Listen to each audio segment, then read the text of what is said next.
Hoy en Los Doctores. Tener gripe constante no siempre es normal y podría ser una señal de que el sistema inmunológico está debilitado. Un temor que sufre doña Lilian. A mí me da mucha tos, eso es lo primero. Y sí me duele el cuerpo, me siento totalmente sin ganas de hacer nada, de estar solamente acostadita, que no nos gusta a nosotros las mujeres estar acostadas. Factores como el estrés, la mala alimentación, la falta de sueño podrían ser los culpables. Descubra cómo identificarlos y qué hacer para recuperar la fuerza del sistema.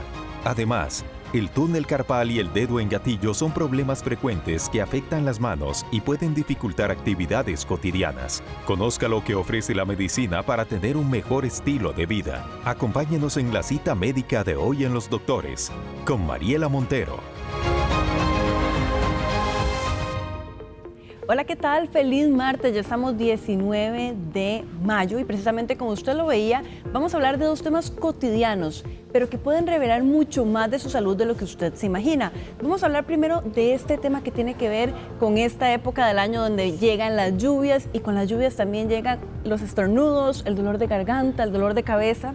Sí, estamos hablando de los resfriados. ¿Es normal enfermarse? ¿Hay una cantidad normal y hay un momento en el que ya esta cantidad de resfríos al año se vuelve una preocupación? ¿Puede el estrés, la falta de sueño afectar el sistema inmunológico? Bueno, precisamente sobre estos temas y cómo atender el tema de los resfriados, hemos invitado a un especialista en la materia y yo se los quiero presentar. Él es el doctor Carlos Estrada, neumólogo. Muchísimas gracias, doctor. Muchas gracias a vos, Mariela, y a todos en casa por tal vez compartir un poquito de este tema que, como bien decías, ¿qué es lo normal cuando me resfrío? Como en la introducción que veíamos una paciente que está preocupada de esa tos que le queda. Y también porque creo que es el momento ideal, no solo por el tema, sino que muchos en casa ya han estado notando que todo el mundo está resfriado, lo tengo que decir sencillo. Entonces, ¿qué puedo también evitar como para prevención o hacer alguna medida preventiva? Quisiera contestar la primera pregunta que hiciste ahora en introducción, porque es la más importante. ¿Qué es lo normal? Y se dice, en teoría, que una persona sana puede tener hasta 2 gripes al año. O sea, eso es lo normal. ¿Solo 2 gripes al año es lo que sería convencional, como normal? Lo convencional, usual. Ahora, 2 gripes sería como una que sí es muy sintomática y una que tal vez no se dio cuenta. Porque recordemos que muchos pacientes no se dan cuenta, tal vez no se tienen la noción de los síntomas. Pero ya una persona que empieza cada mes, cada 2 meses a tener síntomas, eso sí no sería normal. Ese sería el paciente que yo le diría cuidado porque puede tener algún otro factor que tendría que ser entre ese tema de las defensas bajas que ahorita vamos a explicar o la parte alérgica. Que justamente se le iba a preguntar, Doc, ¿qué es lo que pasa con estas personas que pareciera, y voy a hacerlo de la forma más coloquial, que pescan todos los virus que salen? Cualquier persona está enferma y lo pescan. ¿Qué es lo que ocurre con este perfil de personas? Sí, es interesante porque intuitivamente todos decimos seguro estás bajo de defensas. Quiero aclarar que realmente encontrar una persona que realmente tenga un sistema inmunológico bajo, que puede ser, no es lo más frecuente, primero.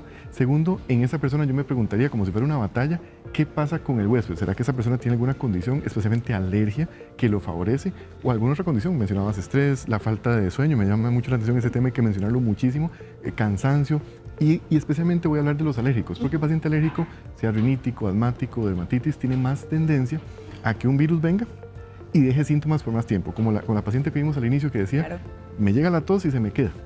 Ese tipo de paciente es el que invitamos siempre a hacer esa consulta, inclusive preventiva, si ya lleva 2, 3, 4 gripes, pero la clave es, no es normal, quiero decirlo así, no es normal que una persona tenga una gripe cada 2 meses. Es decir, si yo soy esta persona que estoy viendo la entrevista y digo, qué raro, yo este año ya me he enfermado unas 2, 3 veces, si se enferma el compañero de trabajo, yo también me enfermo, si se enferma mi papá también, yo debería ir a hacerme una revisión más exhaustiva. Sí, correcto. Es más, te lo pongo diferente. Si uno ve en el tiempo, este año ha sido un año muy lindo, pero empezó bastante curioso.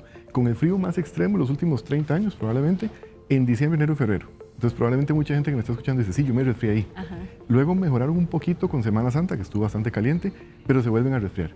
O también tengo pacientes que me dicen, doctor, yo desde octubre estoy cada 2 meses resfriándome.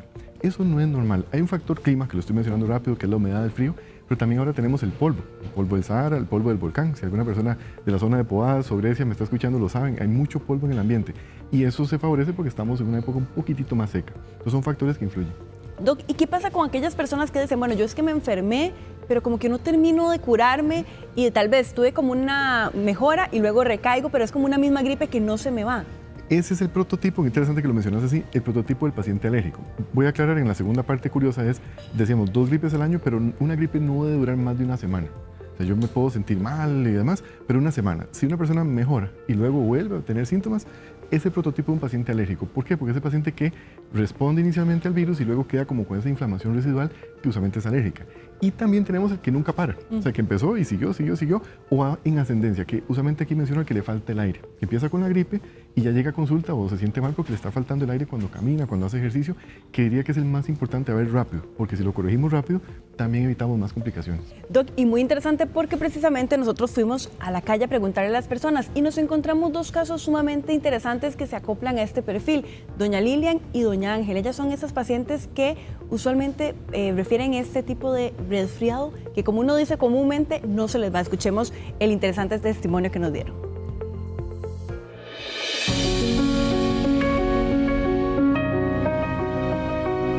Uno ya como persona adulta mayor debe tener también sus recatos, digámosle así, ¿verdad?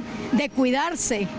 Doña Lilian y doña Ángela son de Curridabat y de Tres Ríos, dos vecinas que han lidiado con una de las enfermedades más comunes y que usualmente se pasa por alto, la gripe. A mí me da mucha tos, eso es lo primero. Y sí me duele el cuerpo, me siento totalmente sin ganas de hacer nada, de estar solamente acostadita, que no nos gusta a nosotros las mujeres estar acostadas. Bueno, yo la describo muy molesta. Eso de estornudar, un dolor en la nariz, un dolor en la frente. El dolor de cuerpo, la congestión, el cansancio o el malestar general son algunas de las molestias que ellas experimentaron con una serie de prácticas para sobrellevarlas. Y lavarse las manos continuamente. Comprar, si es posible, un paquete de servilletas y sacudirse la nariz con servilleta y los ojos, porque a veces sabemos personas que nos dan la lloradera de los ojos. Andar una suéter, aunque no nos guste, andar una suéter para que nuestra espaldita esté bien protegida, ¿verdad? Yo tomo manzanilla con limón. Limonadas y todo eso que nos daba la gente antes, ¿verdad? Los papás. Compro en la farmacia unas vitaminas que son así como verle al Alka-Seltzer, se llaman Redoxon. Es una vitamina compuesta con vitamina C. Tomar sustancias de pollo o de carnita y... Este año, el Ministerio de Salud reporta 3.079 casos de gripe. Bueno, ya escuchábamos el testimonio de doña Lilian y también de doña Ángela. Ya vamos a hablar de ellas, pero también quiero invitarle desde ya a más adelante. Vamos a abrir el consultorio en unos 15 minutos. Vamos a estar atendiendo sus consultas. Así que desde ya, si usted tiene preguntas sobre este tema, lo invito a que nos haga llegar un mensaje vía WhatsApp. Ahí usted está viendo el número en su pantalla. Recuerde, también más adelante vamos a abrir la llamada telefónica. O bien puede ingresar al Facebook de Teletica y en la publicación de los doctores hacernos llegar su consulta. Doctor, aprovechar estos casos tan interesantes de doña Lilian y doña Ángela, ¿qué nos llama la atención de los testimonios? Sí, te diría, bueno, primero un saludo para ellas y voy a aprovechar donde viven, que es un lugar muy lindo, pero es bastante más húmedo que algunas zonas de San José, o sea que es algo curioso y hace más frío también, especialmente entre ríos. Algo interesante que mencionaron es el hecho de esos síntomas iniciales que son incómodos, que son molestos, y quiero aprovecharlo porque muchos nos hemos acostumbrado desde niños a aguantar la gripe. Sí, tome agua, tal vez algún analgésico, pero no es lo ideal. Más bien vemos que los síntomas, si son muy agresivos, es mejor controlarlos rápido, que es una clave. Y algo que quiero resaltar es una curiosidad que tenía doña Ángela, que es el hecho de que tenía como el cuello tapado. Y es interesante porque si uno ve en las dos, a una de ellas le está pegando mucho el viento y está sin el cuello cubierto. O sea, el hecho de abrigarse, utilizar bufanda, bandana, a veces suena muy exagerado en un país tropical que es caliente, sí, pero especialmente en la tarde-noche, prácticamente en todo el país baja la temperatura, que eso sería una clave de lo que ellas mencionaron, cubrirse. Ella lo decía muy bonito, como abrigarnos, cubrirnos, y especialmente algunas situaciones que mencionaron como remedios caseros que pueden aliviar, no digo que no, sí pueden aliviar, pero si ya no estoy mejorando, sí es mejor hacer la consulta, porque entre más días pasan, más me inflamo. Y el problema es que si sigo inflamado voy a tener más tos, voy a tener inclusive la posibilidad de falta de aire y eso es lo que queremos evitar. Usted decía al inicio, Doc, que más o menos son 2 gripes al año lo que se considera normal. Sí. ¿Y cuántos días es lo normal de que te dure una gripe? Te diría tal vez unos 5 o 7 días, una semana máximo, pero En algunos pacientes puede ser hasta más rápido, o sea que puede ser que tengan 2 o 3 días muy violentos, que se sienten mal, encamados. El tema es lo que sigue después, que no queden con esa nariz trancada, especialmente el dolor en la garganta. Es una clave que siempre digo al paciente, que no sienta como un frío, como una picazón en la garganta. Eso no es normal. Y si yo quedo así 1 semana, 2 semanas, con más razón no vamos bien. Curiosamente, un detalle que les doy, la definición de tos, cuando hablamos de tos en medicina, a veces ponemos definiciones, se dice que es crónica cuando lleva 2 meses. Pero yo siempre le digo al paciente, para llegar a 2 meses, pasaron 2 meses con tos, ¿verdad? Yo prefiero verlos cuando arrancan, o sea, en la primera, segunda semana. Entonces, 2 semanas con tos no es normal. Y en una gripe, uno debe ver que el paciente va mejorando, no que va empeorando en los días. Entonces, con más razón, entre mejor o más rápido lleguemos, más fácil lo evitamos que complique. Un comercial con esto, ayer tuve una paciente muy linda que llegaron, ya los conozco, pero llegaron ayer en el segundo día. Una clave con esto, si yo tengo un paciente que ya lleva 2 días, es el momento ideal para cortar. Cortar en el sentido de utilizar algún antiinflamatorio y la ponemos como nueva. ¿Por qué? Porque es el proceso inicial de inflamación. Ya cuando llevan 4 o 5 días, se complica más fácil, ¿correcto? Doctor, usted lo mencionaba al inicio, yo lo quería retomar. El sistema inmunológico, uno usualmente cuando se enferma dice lo que usted mencionaba, es que tiene bajo el sistema o las defensas bajas. Claro. ¿En qué casos sí, digamos, el sistema inmunológico es el responsable de, digamos, que yo me enferme más de gripe? Correcto. Es un tema muy amplio, pero te lo resumo fácil. Nosotros tenemos sistemas que son naturales o innatos, que son barreras. Por ejemplo, la piel, la misma garganta, la nariz. También están los que adquirimos. Conforme yo me resfrío, voy aprendiendo, conociendo los virus. Entonces, una persona que se expone va a tener un sistema inmunológico competente y adecuado. ¿Cuál sería la sospecha de una persona que no tiene buen sistema inmunológico? Por ejemplo, un niño que sí pasa enfermo, pero estoy hablando de enfermedades graves, neumonías, infecciones urinarias recurrentes desde niño. Porque si una persona tiene inmunidad baja, puede ser que lo tenga desde pequeñito. Y en adultos, cuando vemos algunas condiciones especiales, por ejemplo, que tienen ya enfermedades crónicas, diabetes, enfermedades, por ejemplo, a nivel cardíaco, insuficiencia renal, o han tenido quimioterapias o tratamientos muy agresivos, por ejemplo, reumatología, que ya tienen un sistema que está un poquito más alterado. Pero es lo menos común, entonces, cuando uno se enferma, más bien de las causas más comunes no es tener las defensas bajas. Ese sería el mensaje más importante de hoy, yo creo, porque sí, no es lo más frecuente.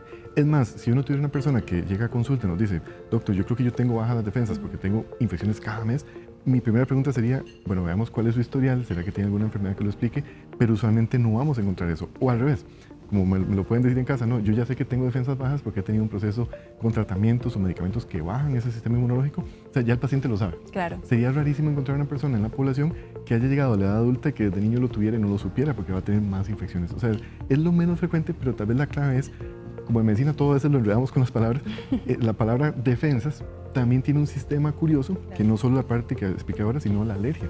La alergia es una forma de defendernos. Y lo explico sencillo, si yo me expongo hoy a una partícula nueva, por ejemplo, en el caso de las mujeres, tienen una crema nueva que les gustó, se exponen un primer día, no pasó nada, pero la segunda vez es donde puede haber una respuesta. Esa es la forma de respuesta alérgica, que es como en 2 tiempos. Y sucede mucho con el polvo, con algunos materiales, con exposición ambiental, olores. O sea, hay muchas explicaciones de este tipo de alergias que a veces no nos damos cuenta, pero son una forma de defendernos. Es una forma de inflamación también, que especialmente quiero aclararlo porque en la gripe el paciente va a tener fiebre, se va a sentir mal.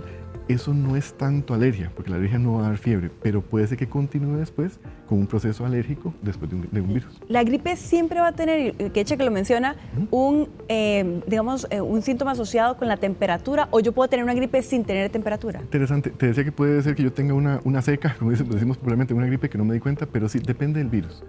Ahorita tengo que aclararlo, en la estadística que mencionaron es de virus tipo influenza, que son los virus que en el norte del mundo circularon desde el inicio del año, son virus más agresivos. ¿Y qué es lo que pasa? Que el cuerpo se defiende más agresivamente contra ellos, tienden a dar más fiebre. Esos son virus que son prototipo de la fiebre inicial.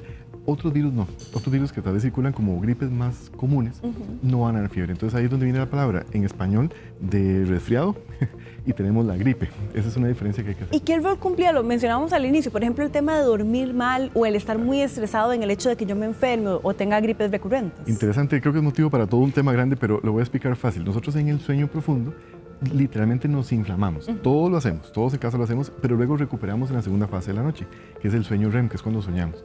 Una persona que tiene una gripe, cualquiera que me esté escuchando lo sabe, cuando tiene la gripe, la peor fase es la noche, el primer día de la gripe. Pasan muy mala noche, sudando, incómodos. Pero ese proceso todos los días lo tenemos, día a día, cuando me expongo una partícula nueva y no nos damos cuenta. Esa fase de recuperación se va a alterar si, por ejemplo, yo trasnoché, duermo pocas horas, o tengo algún trastorno de sueño que me evita que tenga todo ese proceso tan lindo. Entonces es una persona que tiene más tendencia a enfermarse y que una gripe se complique. Y es interesantísimo porque te cuento una curiosidad.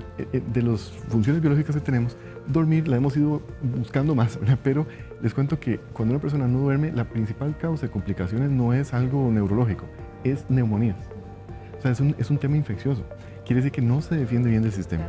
Y por eso uno asocia la parte de dormir con el estrés que mencionabas, porque el estrés tiene que ver con el pico cortisol matutino, el día a día, obviamente, que todos tenemos en trabajo, pero si yo descanso bien, estoy listo para la guerra, por decirlo así, estoy listo para el estrés diario. Si no tengo un buen reposo, un buen sueño profundo, esa transición se hace anticipada, o sea, tengo picos de cortisol durante la madrugada, de una forma básica lo estoy explicando, y también ese paciente va a estar mucho más propenso a que si viene una infección, no se va a defender igual. Y obviamente estoy haciéndolo muy rápido, pero también está el ejercicio, claro, la dieta, hidratación, pero tenés toda la razón, dormir mal es un factor. Y esto creo que es un tema grande porque la población nuestra, más allá de los virus, no está durmiendo bien. Y eso es muy interesante de analizarlo. Y por eso siempre digo, cuando tiene gripes recurrentes, también preguntemos cómo duerme. Doctor, y en este momento son las 10:16 y vamos a aprovechar para abrir el consultorio. Así que todas las preguntas que usted tiene, ese es el momento porque vamos a abrir el consultorio.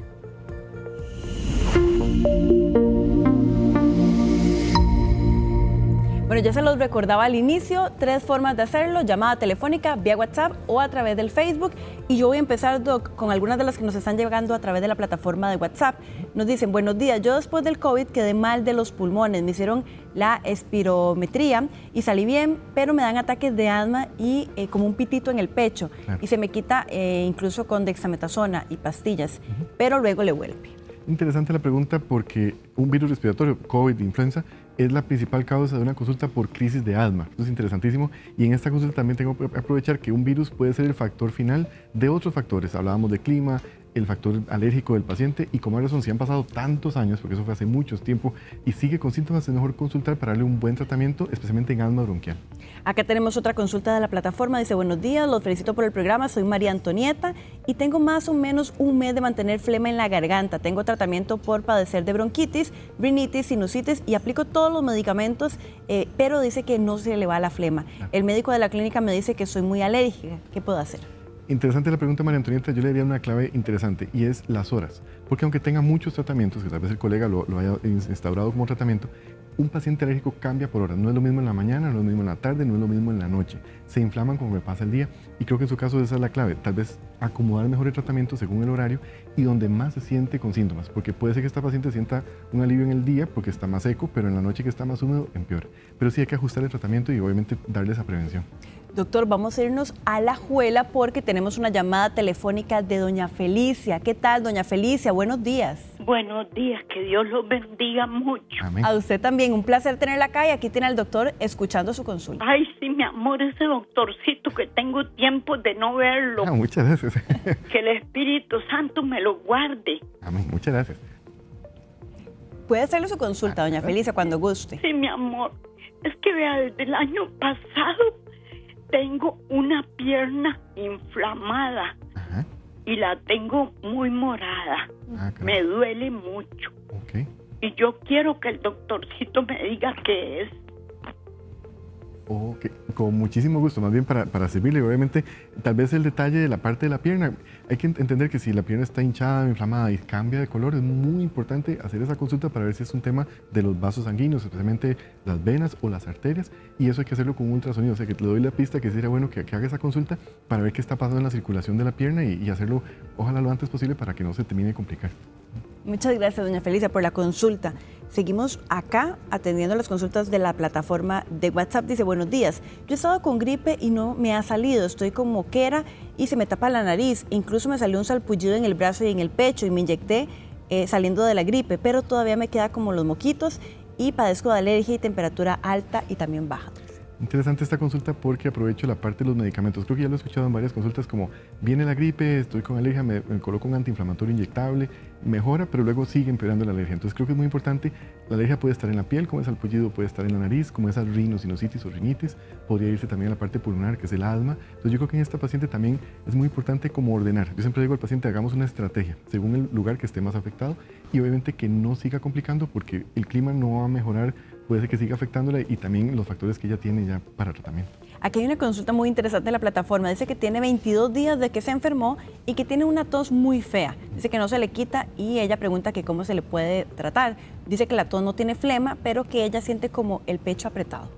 Interesante, esa me la estaba esperando, ya tiene que llegar. El pecho apretado es esa falta de aire que les decía, que yo me orientaría más a un tema pulmonar. Como les decía, el asma bronquial es una forma de alergia, si lo queremos explicar fácil, donde el pulmón tiende a apretarse, o sea, no entra el aire, o también en las mujeres y los niños da más tos. Pero es una tos como seca, no tanto flema, y especialmente en la noche. Es una pista que les doy. Entonces es importante, si ya han pasado tantas semanas, hacer esa consulta porque el tratamiento ha cambiado muchísimo y también buscamos que no haga más crisis, porque si está haciendo la consulta hoy es porque está en crisis y esa crisis no es solo de verla, sino evitarle una segunda crisis. Y ahora nos vamos a ir hasta Cartago porque tenemos una llamada de un caballero, don Hugo. ¿Qué tal? Muy buenos días. Gracias, muy buenos días. Buenos días. Un placer tenerlo acá con nosotros en Los Doctores. Don Hugo, adelante con su consulta. Gracias. Al doctorcito se lo resumo. Ajá. El 17 de noviembre me entró una gripe. A mí nunca me ha dado COVID. Okay. 17 de noviembre me entró una gripe. Estuve 17, 18, 19. El 20 ya estaba tan mal con esa gripe que tuve que ir al EVAIS, no quedé otra. Claro. En el EVAIS me dieron antibiótico por 10 días. Lo tomé al pie de la letra. Estamos hablando de diciembre, perdón, de noviembre.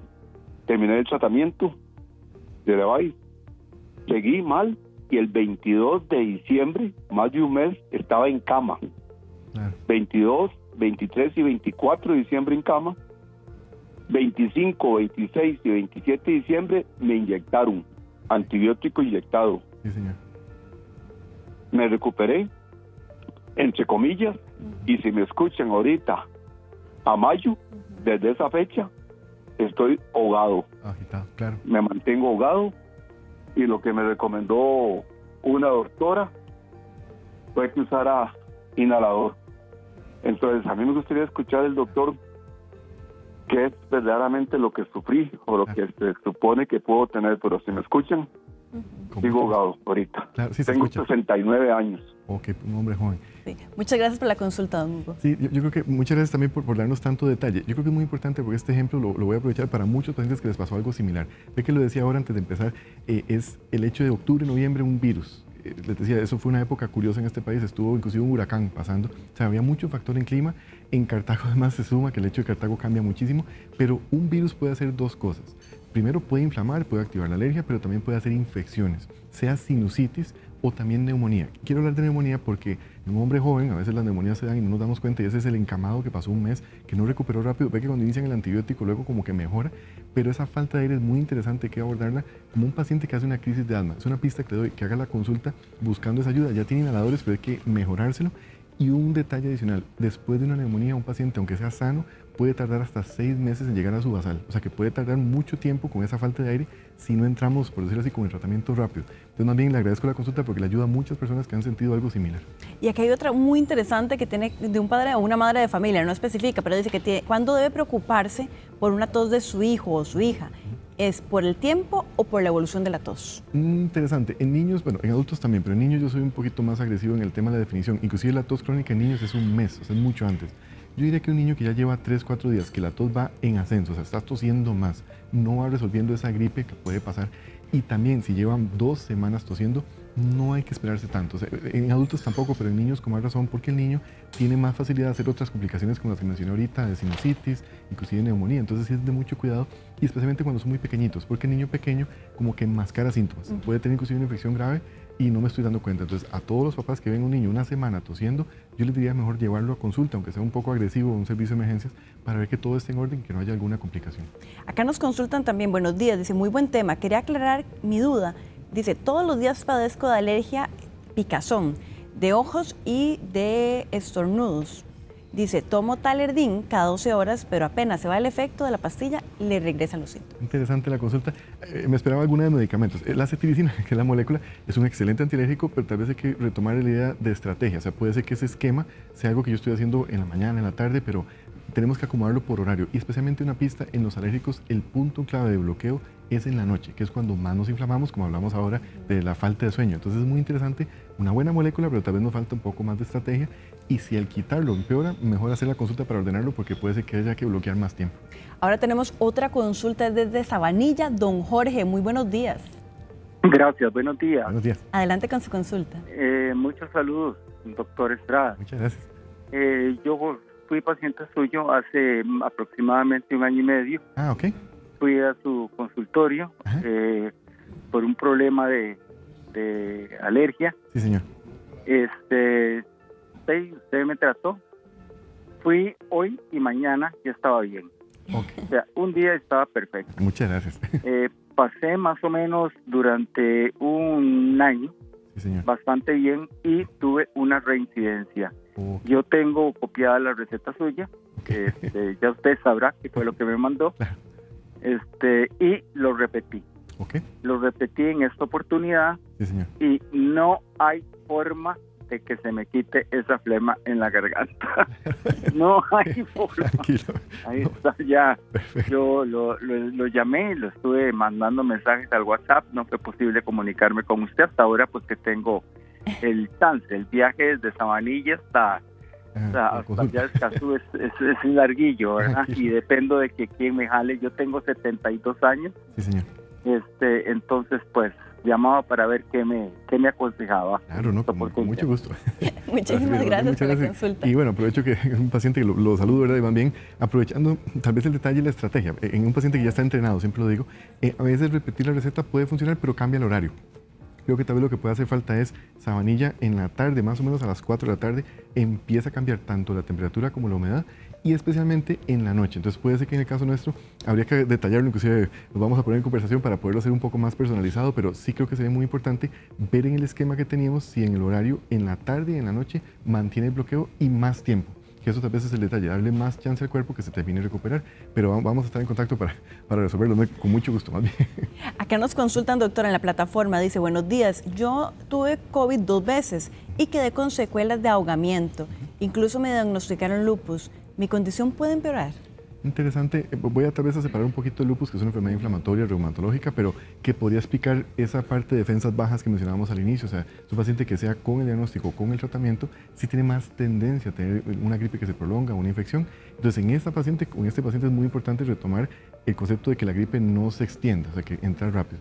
Y ese tema del COVID o cualquier virus respiratorio que deja síntomas, yo diría que puede haber sido una primera crisis de asma o algún tema respiratorio que tenemos que abordarlo para que no siga con el síntoma de falta de aire y que también no agrave otros síntomas de la parte de lupus. Es un caso complejo porque tenemos 2 condiciones, claro, pero con más razón, a todos los invitamos siempre a hacer una consulta rápida, pero en este caso con más razón para que no mantenga el síntoma de la falta de aire.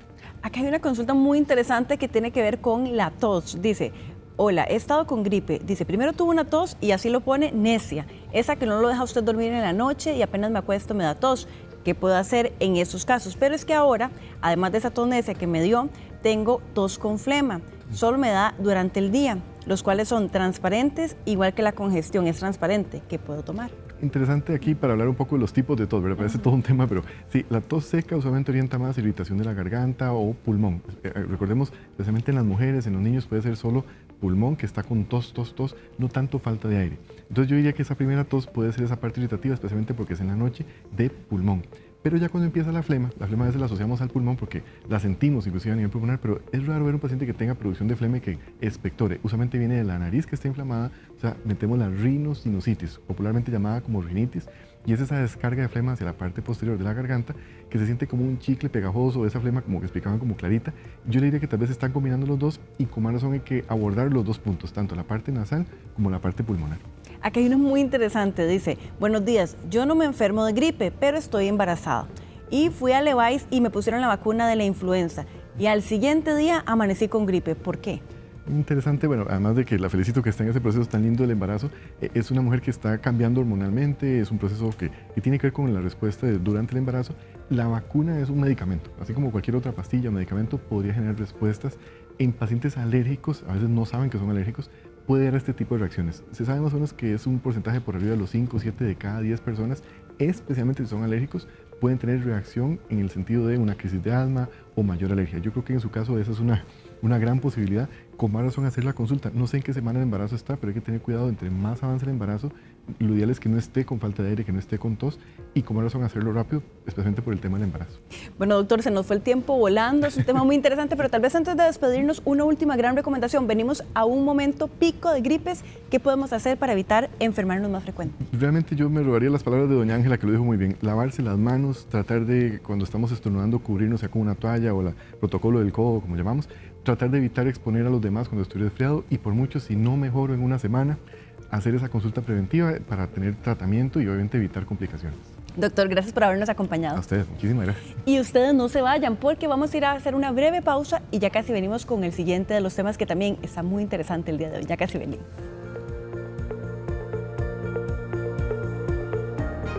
Al volver de la pausa, el túnel carpal y el dedo en gatillo son problemas frecuentes que afectan las manos y pueden dificultar actividades cotidianas. Conozca lo que ofrece la medicina para tener un mejor estilo de vida. Todos los detalles al volver de la pausa, aquí por Teletica.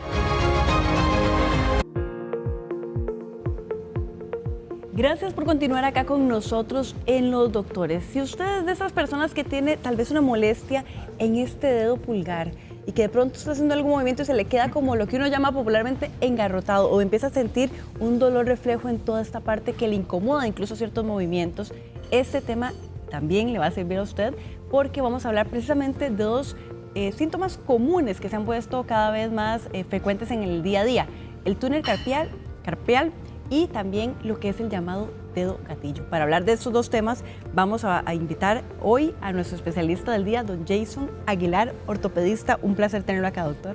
Un placer estar acá con ustedes. Vamos a hablar un poquito hoy del síndrome de túnel carpal y el dedo en gatillo, que son unas patologías, dos patologías que son súper comunes acá en Costa Rica y en realidad en todo el mundo. Usted me ha hablado, doctor, y tal vez para que la gente vea lo común que es la cantidad de cirugías que se hacen al año, incluso en la caja de este tema. Sí, es increíble, digamos, la cantidad de pacientes que padecen de esto, uno lo ve demasiado repetitivamente. Yo, hablaba con usted al principio, que hay jornadas en la caja para bajar listas de espera, y a mí me ha tocado operar cerca de 300 pacientes este año de túnel carpal. En la consulta uno pasa viendo mucho túnel carpal, incluso le puedo decir que tal vez se manda a operar unos 40 pacientes en los últimos 2 meses. O sea, vea la frecuencia que hay a nivel de Costa Rica. Doctor, ¿y qué es exactamente? Cuando uno habla del túnel carpal, ¿qué es lo que ocurre y por qué se genera este malestar? Claro, el túnel carpal realmente es un atrapamiento del nervio mediano. Los nervios son los encargados de provocar el movimiento y la sensibilidad a través en el cuerpo.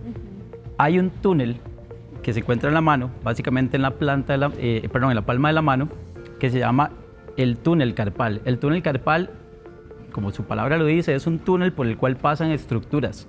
En ese túnel lo que pasa son los tendones flexores y pasa uno de los nervios más importantes, que es el nervio mediano. Entonces, ¿qué es lo que pasa? Que cuando hay un aumento del espacio o una disminución o una hipertrofia del túnel, ese nervio se comprime.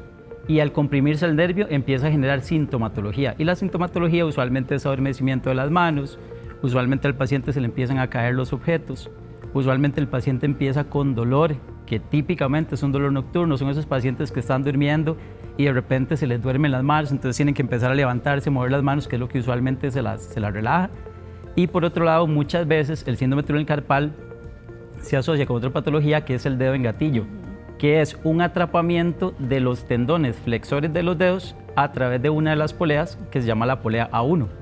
Porque nosotros tenemos tendones flexores, que son los que nos permiten hacer estos movimientos, que esos tendones están, por así llamarlo, hay unas poleas que los mantienen unidas al cuerpo, a los dedos.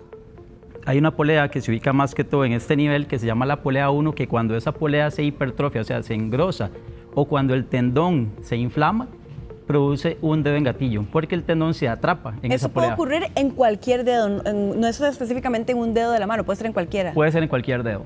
¿Y cómo yo diferencio? Porque usted decía que están vinculados el dedo en gatillo con el tema del túnel carpal, pero ¿cómo se diferencia uno del otro? Sí, básicamente están vinculados porque muchas veces se provocan ambas patologías porque los tendones flexores se inflaman. Eso se llama una tenosinovitis. Entonces el tendón, al inflamarse, ¿qué es lo que pasa? Que cuando pasa por la polea, este tendón inflamado no pasa bien el túnel. Y ese túnel, llámese la polea 1. Entonces esa polea lo atrapa. Y ese mismo tendón inflamado que pasa por el túnel carpal, muchas veces al estar inflamado, ese espacio se disminuye. Entonces al disminuir el espacio, comprime el nervio que se encuentra dentro del túnel carpal. Por eso están vinculadas. Ahora, ¿cómo diferenciar una de otra? Bueno, cuando al paciente se le duermen los dedos, estamos hablando que es un túnel carpal. Y el paciente dice, es que se me duermen los dedos, es que de repente yo estoy agarrando algo y se me cayó, es que de repente siento un dolor en toda la mano. Eso más que todo habla de túnel carpal. Cuando el paciente está haciendo sus actividades y de repente cierra el puño y se le queda un dedo pegado, eso es un dedo en gatillo.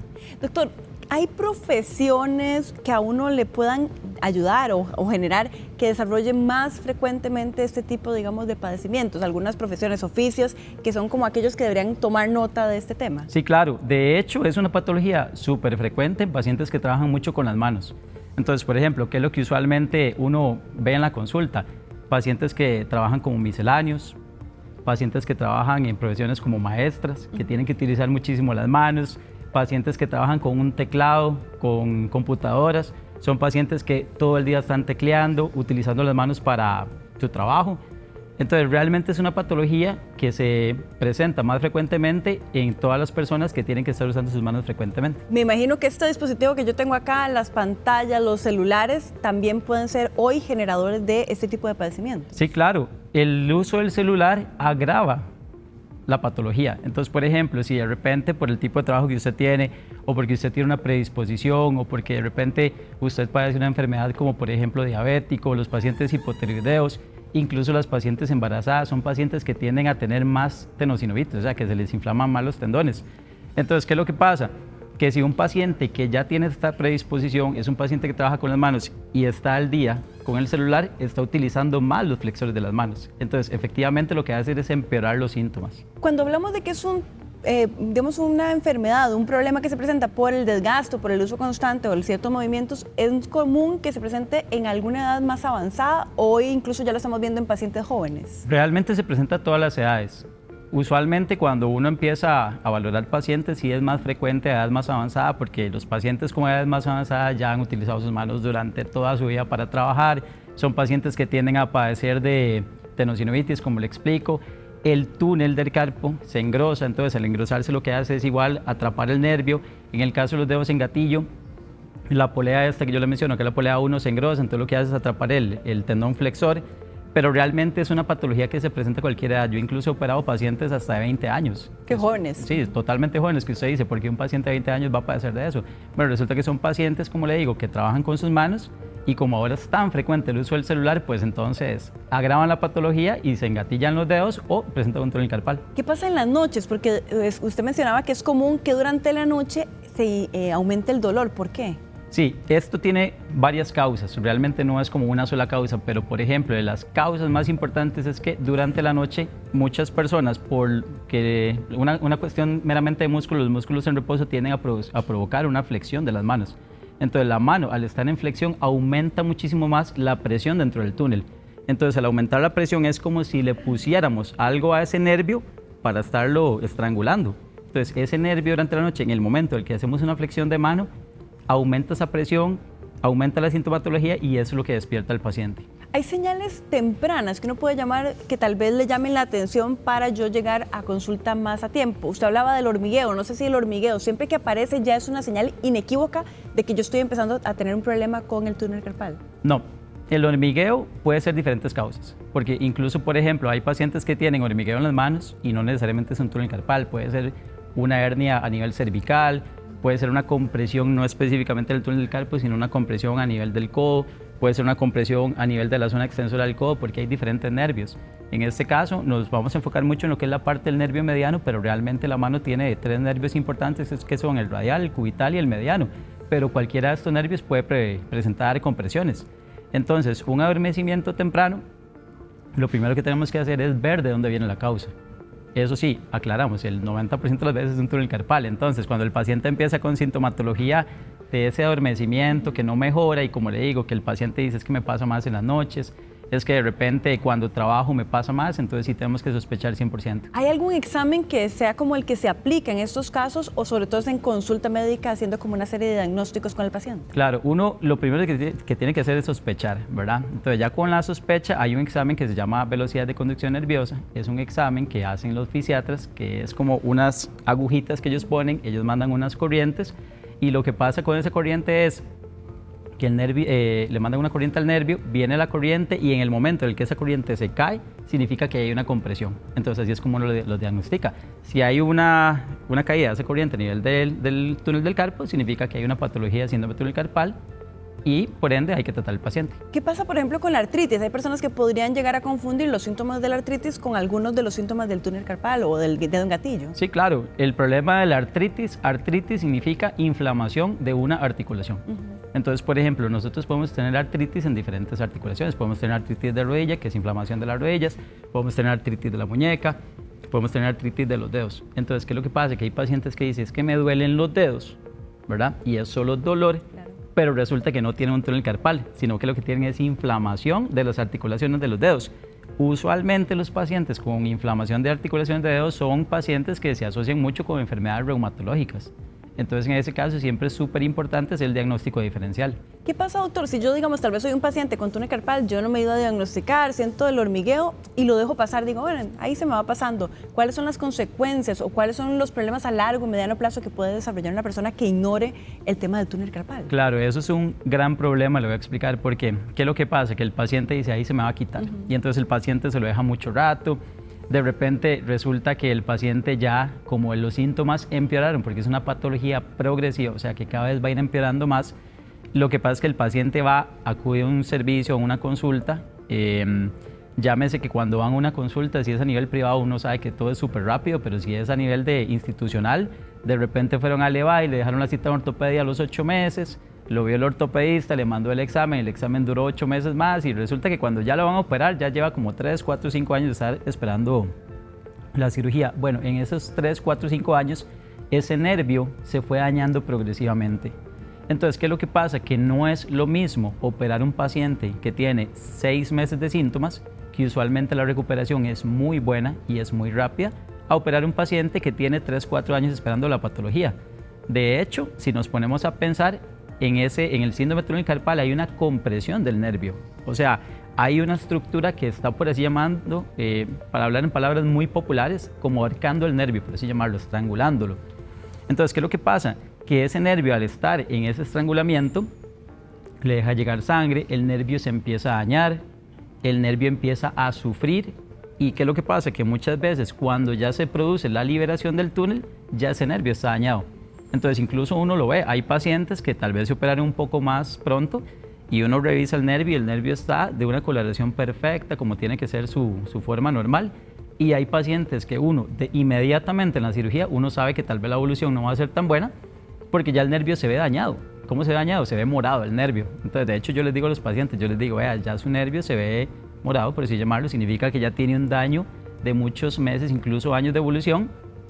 Y por ende la evolución no es la mejor, ¿verdad? Y eso puede ser que hay casos en los que no se revierta, el hecho de que se deje mucho. Es sí. Correcto. De hecho, digamos, hay veces que el daño neurológico es tan irreversible que el paciente, si al año de la cirugía no ha recuperado, es probable que no lo llegue a recuperar. Son las 10:44 de la mañana. Vamos a aprovechar para hacer una breve pausa, pero no se vaya porque ya casi venimos con el consultorio sobre este tema del túnel carpal y el dedo gatillo. Ya casi venimos.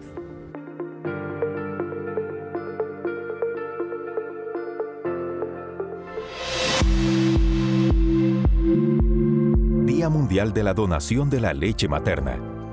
El 19 de mayo se conmemora el Día Mundial de la Donación de Leche Materna, una fecha que reconoce y agradece el acto solidario de las madres que donan leche materna, contribuyendo a salvar la vida de recién nacidos en condición vulnerable. Esta iniciativa también busca promover la cultura de la donación como una alternativa fundamental para la nutrición infantil en contextos donde no es posible la lactancia directa. La donación de leche materna es clave especialmente para bebés prematuros, enfermos o que no pueden ser amamantados por sus madres debido a distintas condiciones. Gracias a este gesto, es posible brindarles un alimento seguro y altamente nutritivo que favorece su desarrollo y reduce riesgos de complicaciones.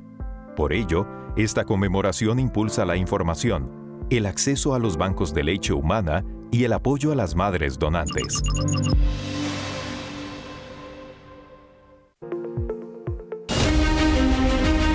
Este miércoles en Los Doctores. El dolor crónico por fracturas puede afectar la movilidad, el descanso y la calidad de vida si no se trata de forma adecuada. Las fracturas en adultos mayores son más complicadas de tratar, pero la ciencia ofrece opciones para recuperar la calidad de vida. Un geriatra y un ortopedista les explicará cómo evitar las fracturas, cuáles son las zonas del cuerpo más débiles y el cuidado en caso de ocurrir una. Los esperamos a las 10 de la mañana por Teletica.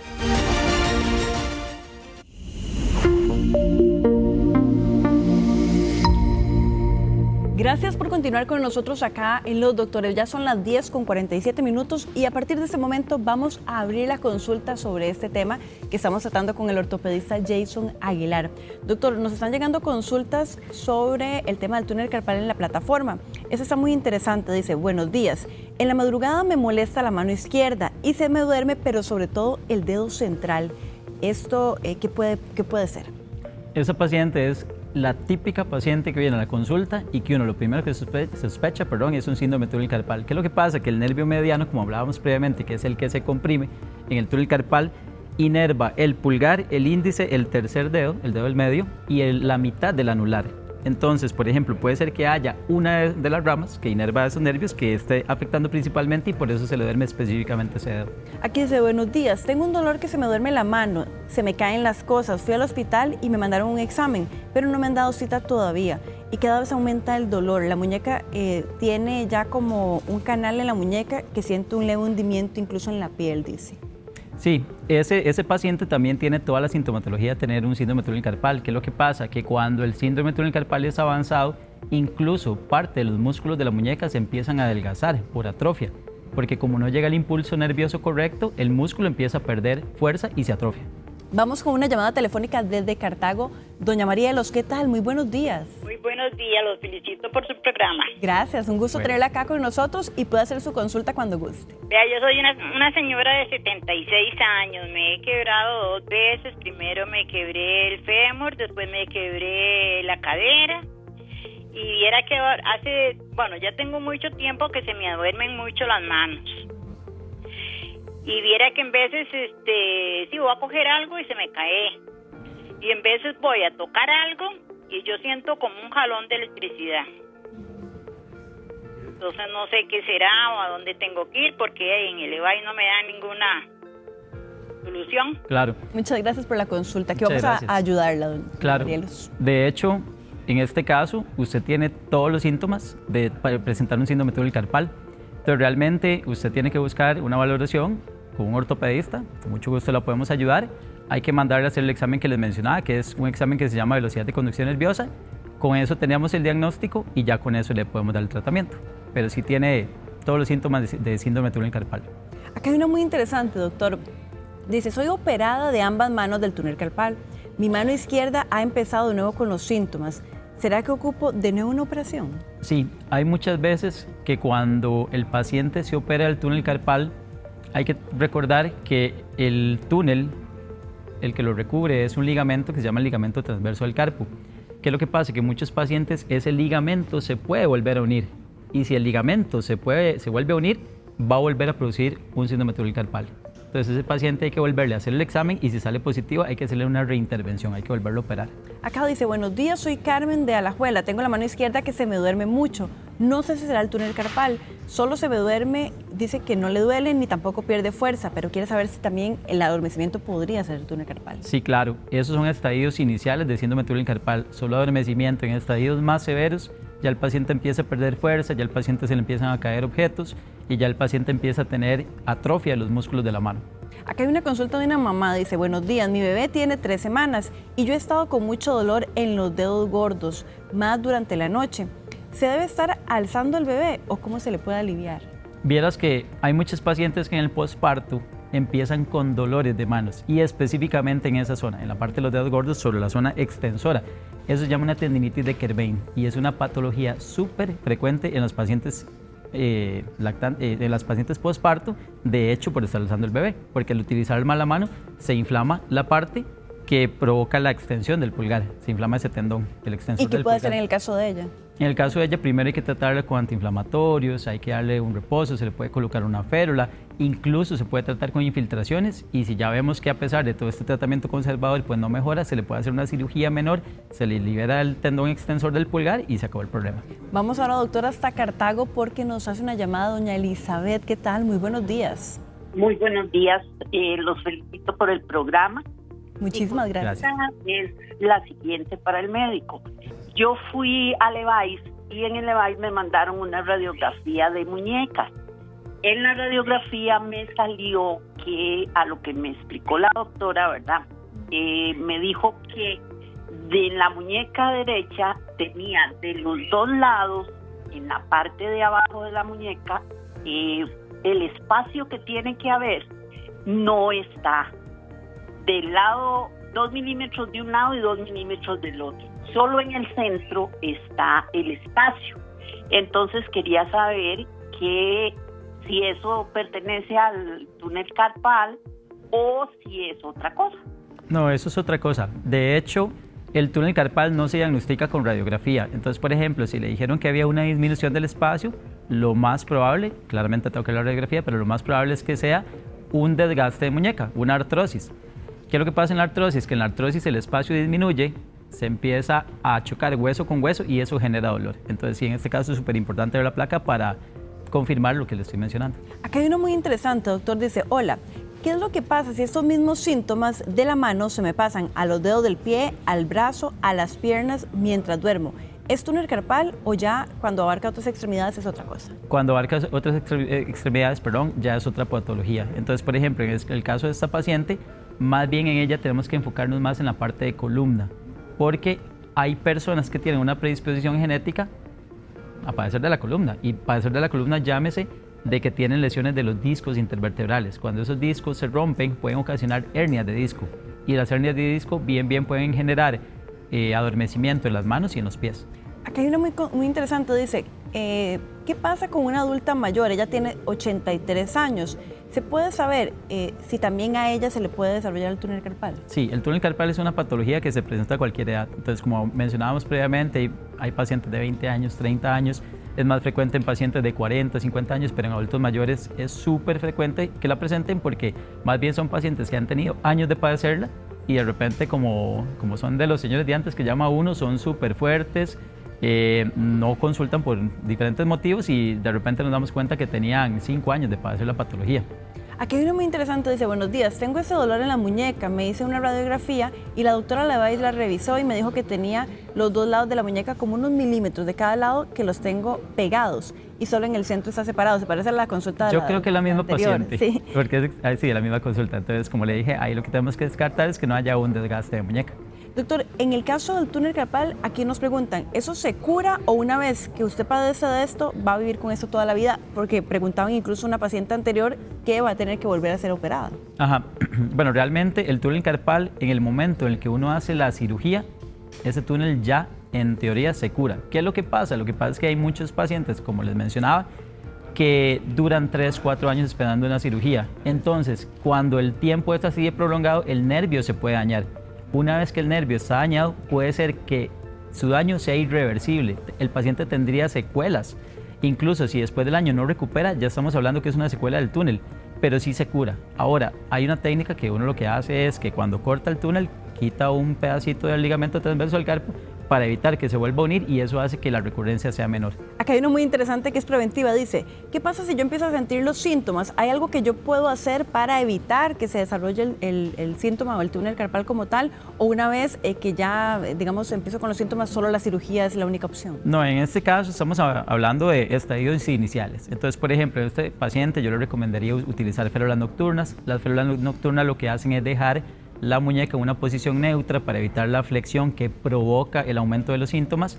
Le mandaríamos terapia física, ejercicios de estiramiento de muñeca, porque los ejercicios tienden a hacer más elásticos las estructuras y es una paciente que bien con tratamiento conservador podría funcionarle bastante bien. Bueno, doctor, ha sido un tema sumamente interesante, agradecerle por haber venido y antes de despedirlo, nada más tal vez una última recomendación. Hoy todos vivimos con el teléfono celular pegado en las pantallas. ¿Cómo evitar ser pacientes con túnel carpal? Sí, bueno, en este caso, a manera de recomendación y haciendo un resumen, lo que tenemos que tomar en cuenta es que el túnel carpal es una patología sumamente frecuente, igual que el dedo en gatillo. Hay que tomar en cuenta que si usted trabaja con las manos tiene una predisposición mayor a padecer de esto, lo cual significa que es importante que esté haciendo ejercicio de estiramiento siempre. Si empieza con síntomas, no duden en consultar. Si empieza con síntomas, no deje que pasen los meses, porque el asunto con este túnel carpal es que a mayor rapidez de la cirugía, la recuperación es muchísimo mejor. Entre más tiempo, si es un paciente que necesita cirugía, se deje la patología, pues estamos hablando que los síntomas incluso pueden llegar a ser irreversibles.